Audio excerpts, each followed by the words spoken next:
నమస్తే, welcome to Sakshi sports. నేను మీ కృష్ణబాల. ఐపీఎల్లో గుజరాత్ టైటాన్స్ తరఫున అద్భుత ప్రదర్శన చేస్తున్న స్టార్ పేసర్ కగిసో రబాడా మరోసారి మ్యాచ్ విన్నింగ్ స్పెల్తో ఆకట్టుకున్నాడు. మంగళవారం నరేంద్ర మోడీ స్టేడియంలో సన్ రైజర్స్ హైదరాబాద్తో జరిగిన మ్యాచ్లో కీలక వికెట్లు పడగొట్టాడు. తన 4 ఓవర్ల కోటాలో 28 రన్స్ మాత్రమే ఇచ్చి 3 వికెట్లు తీశాడు. గుజరాత్ విజయంలో కీలక పాత్ర పోషించిన రబాడాకు player of the match award దక్కింది. మ్యాచ్ అనంతరం మాట్లాడిన రబాడా తన బౌలింగ్, పిచ్ పరిస్థితులు, డ్రాప్ క్యాచ్ గురించి ఆసక్తికర వ్యాఖ్యలు చేశాడు.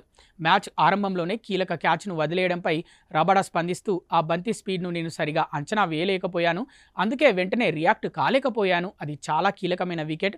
ఆ సమయంలో 3వ వికెట్ పడితే మాకు ఇంకా ప్రయోజనం ఉండేది. అయితే అదృష్టవశాత్తు తర్వాత వికెట్ పడింది అని చెప్పుకొచ్చాడు.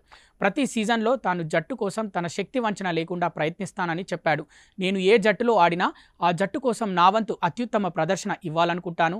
ఆ జట్టులో నా పాత్ర ఏమిటో స్పష్టంగా చెప్పడంతో పాటు నాపై పూర్తి నమ్మకం ఉంచారు. అందుకే నేను మైదానంలో 100% కష్టపడుతున్నా అని అన్నాడు. బౌలర్లకు రితం ఎంత ముఖ్యమో కూడా రబాడా వివరించారు. రితం అనేది చాలా ముఖ్యం. ఎక్కువ బౌలింగ్ చేయడం అవసరం. అదే సమయంలో మ్యాచ్కు ఫిట్గా ఉండేలా శరీరాన్ని కూడా కాపాడుకోవాలి.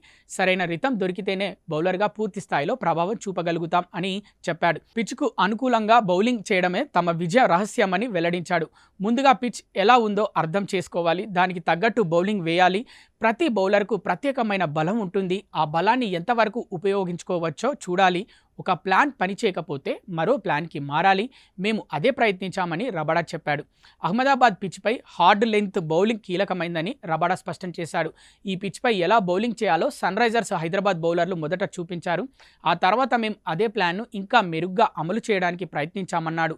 మ్యాచ్ సాగుతున్న కొద్దీ పిచ్ మరింత కఠినంగా మారిందని, బ్యాటర్లకు పరుగులు చేయడం కష్టమైందని, ఇలాంటి పరిస్థితుల్లో సహనం, సింపుల్ బౌలింగ్ మాకు బాగా ఉపయోగపడిందని చెప్పుకొచ్చాడు.